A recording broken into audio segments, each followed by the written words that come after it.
স্বাগত। আপনাদের সাথে আছি আফসান জানি। প্রধানমন্ত্রী তারেক রহমান আজ কড়াইলবস্তিতে ফ্যামিলি কার্ডের পাইলট প্রকল্পের শুভ উদ্বোধন করবেন। এই উদ্যোগটি দেশের দুস্থ ও নিম্নবিত্ত পরিবারগুলোর জীবনমান উন্নয়নে সহায়ক হবে বলে আশা করা হচ্ছে। সমাজ কল্যাণমন্ত্রী ড এ.জে.এম. জাহিদ হোসেন এক সংবাদ সম্মেলনে জানিয়েছেন, উদ্বোধনের পর ৩৭,৫৬৮টি পরিবারের কাছে ফ্যামিলি কার্ডের সহায়তা পৌঁছে যাবে। এটি বর্তমান সরকারের জনবান্ধব কর্মসূচির একটি অংশ। অর্থমন্ত্রী আমির খসরু মাহমুদ চৌধুরী ফ্যামিলি কার্ড প্রকল্পের গুরুত্ব তুলে ধরে বলেন, দেশের ইতিহাসে এর আগে এমন জনহিতকর প্রকল্প গ্রহণ করা হয়নি। তিনি দুর্নীতিমুক্ত উপায়ে এর বাস্তবায়নের ওপর জোর দেন।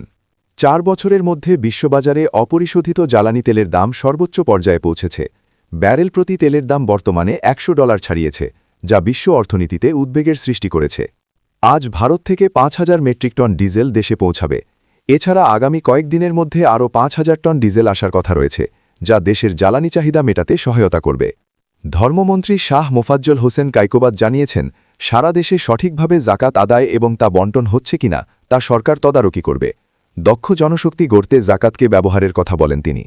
স্বরাষ্ট্রমন্ত্রী সালাহুদ্দিন আহমেদ ঘোষণা দিয়েছেন, রোজার পর দেশজুড়ে কঠোর সন্ত্রাসবিরোধী অভিযান পরিচালনা করা হবে। তিনি স্পষ্ট করে বলেন, সন্ত্রাসীদের কোনোভাবেই প্রশ্রয় দেওয়া হবে না। চট্টগ্রামের সীতাকুণ্ডের জঙ্গল সলিমপুর এলাকা সন্ত্রাসমুক্ত করতে যৌথ বাহিনীর বিশেষ অভিযান চালানো হয়েছে।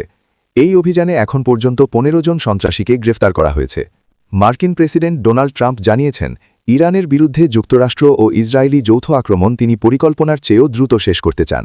তিনি তার লক্ষ্য অর্জনে বদ্ধপরিকর। উজবেকিস্তানের কাছে টানা তৃতীয় ম্যাচে পরাজয়ের